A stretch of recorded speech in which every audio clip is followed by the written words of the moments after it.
السلام علیکم ورحمۃ اللہ وبرکاتہ۔ امید ہے تمام دوست احباب خیر و عافیت سے ہوں گے۔ آج ہم جانیں گے تراویح کے اہم مسائل کیا ہے۔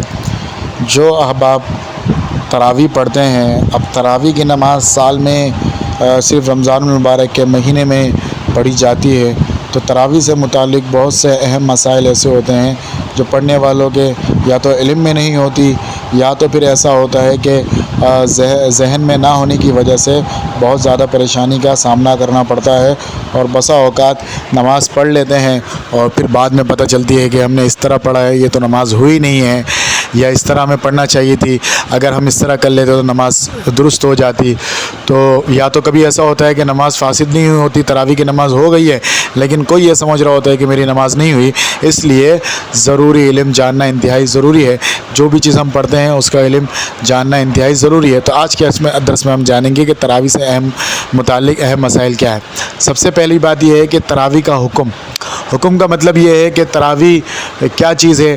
تراویح فرض ہے، واجب ہے، سنت ہے۔ تو اس حوالے سے یاد رکھیں، تراویح سنت مؤکدہ علی الکفایہ ہے۔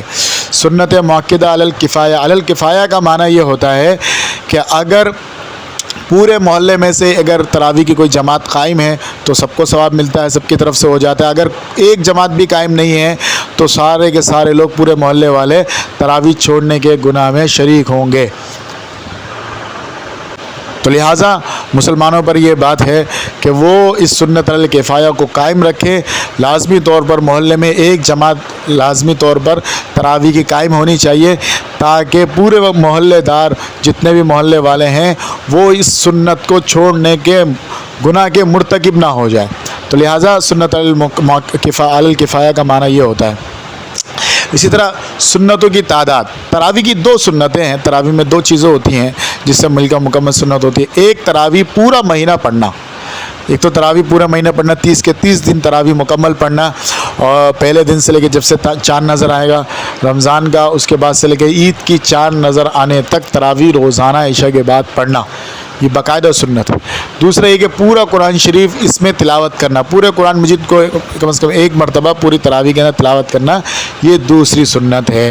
لہٰذا اگر کسی شخص نے، کسی نے جو ہے وہ کسی حافظ کے پیچھے 10 دن کی تراویح پڑھ لی، جس میں پورا قرآن مجید پڑھ لیا جاتا ہے، یا 15 دن کی، یا 6 دن کی، 20 دن کی تراویح پڑھ لی، تو اس کا یہ مطلب نہیں ہے کہ 10 دن کی تراویح پڑھ لی تو اب وہ تراویح ختم ہو گئی، وہ فارغ ہو گئے، اب وہ تراویح نہیں پڑھیں گے۔ نہیں، ایک سنت تو ادا ہو گئی کہ قرآن مجید انہوں نے پورے قرآن تراویح میں سن لی، مکمل سن لی، لیکن یہ جو پورا مہینہ سننا وہ سنت باقی ہے۔ لہٰذا پورا مہینے وہ پڑھتے رہیں گے، چاہے سورۃ تراویح کی صورت میں ہو یا جس طرح بھی ہو، سورت سے پڑھے، الحمد سورت سے پڑھے، علم طرح صورتیں پڑھے، یا چھوٹی چھوٹی آیتیں کر کے پڑھے، یا باقاعدہ طور پر جو 27ویں شب یا جو مکمل طور پہ 23ویں شب جو مکمل طور پہ تراویح پڑھتے ہیں، پورے مہینے کی تراویح پڑھتے ہیں، 1.5 پارے کی تراویح پڑھتے ہیں، ان کے ساتھ شریک ہو جائے، یا سورۃ تراویح پڑھیں۔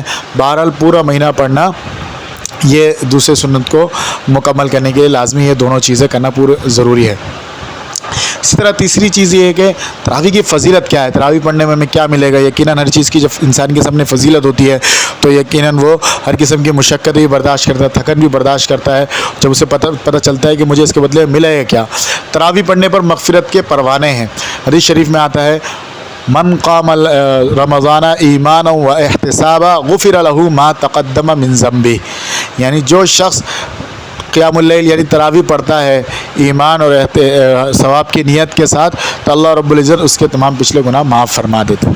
اتنی بڑی فضیلت۔ اسی طریقے سے تراویح کے اندر 20 رکعتوں میں 40 سجدے، جب 20 رکعتوں میں 40 سجدے آتے ہیں تو بزرگان دین یہ فرماتے ہیں، اولیاء اکرام، بڑے بڑے اولیاء اکرام یہ فرماتے ہیں کہ تراویح میں جو 40 سجدے ہوتے ہیں، ہر سجدے کے بدلے میں اللہ رب العزت کے دربار میں اس قرب کا درجہ بلند ہو جاتا ہے۔ تو روزانہ کی تراویح پڑھنے سے انسان کے 40 درجے اللہ رب العزت کے دربار میں بلند ہو جاتے ہیں، تو بڑی فضیلت ہے۔ اس تراویح کی نیت کے حوالے سے اب لوگ کہتے ہیں کہ تراویح کی نیت ہم کیسے کریں، تو تراویح کی نیت کے لیے یہ بات یاد رکھیں، تراویح کی نیت میں صرف نفل یا سنت یا تراوی جس کی بھی نیت کرے درست ہے. مثلا اگر تراوی کے لیے کوئی شخص کھڑا ہوا اور اس نے نیت کی کہ میں نفل نماز پڑھ رہا ہوں, 2 رکعت نفل کی نیت کرتا ہوں تو بھی درست, یا 2 رکعت سنت کی نیت پڑھ رہا ہوں تو بھی درست. اور اگر وہ اس طرح کہتا ہے کہ میں 2 رکعت تراوی کی نیت کر رہا ہوں تو بھی درست ہو جائے گا. لہٰذا اس میں کسی قسم کا کوئی مسئلہ نہیں. لہٰذا ہر 2 رکعتوں کی جو ہے وہ الگ نیت کیا, جیسے تراوی کی 2 رکعتیں ہوگی, سلام پھر کھڑے ہو, پھر 2 رکعت کی نیت کر لے, تراوی کی نیت کر لے, بس اس طرح نیت کر لے میں 2 رکعت تراوی کی نیت کرتا ہوں اللہ تعالیٰ کے واسطے منہ میرے قبلے کی طرف, اس طرح. بس اصل میں زبان سے کہنا بھی لازمی نہیں ہے, نیت دل کے ارادے کا نام ہے. تو ہر 2 رکعت کی الگ نیت کر لے, یا اگر کسی نے ایسا کیا کہ 20 رکعتوں کی پہلی دفعہ میں نیت کر لی کہ میں 20 رکعت تراوی کی نیت کرتا ہوں تو بھی درست ہے, لیکن بہرحال ہر 2 رکعتوں کی الگ الگ نیت کرنی چاہیے. اسی طرح تراوی کا وقت کون سا ہے؟ تراوی کی نماز کا وقت عشاء کی نماز کے بعد سے صبح صادق تک ہے. صبح صادق تک کوئی تراوی پڑھنا چاہے تو پڑھ سکتا ہے, یہ تراوی کا وقت ہے.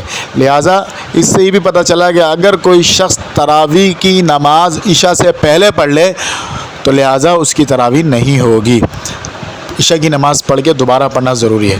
اسی طرح جیسے کوئی شخص مسجد میں داخل ہوا اور جا کر کے دیکھا, اور تاخیر سے پہنچا اور جا کر دیکھا تراوی کی جماعت ہو رہی ہے اور وہ جماعت میں شریک ہو گیا, عشاء کی نماز نہیں پڑھی, تو لہٰذا اسے یہ تراویح لوٹانی پڑیں گی, عشاء کی نماز پڑھے گا اس کے بعد دوبارہ لوٹائے گا.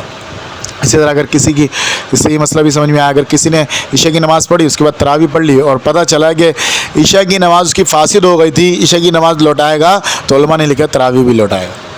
تو اس سے پتہ چلا کہ عشاء کی نماز کا تراویح کی نماز کا اصل وقت جو ہے وہ عشاء کی نماز کے بعد ہے اور اس کے بعد ہی پڑھنا ہے.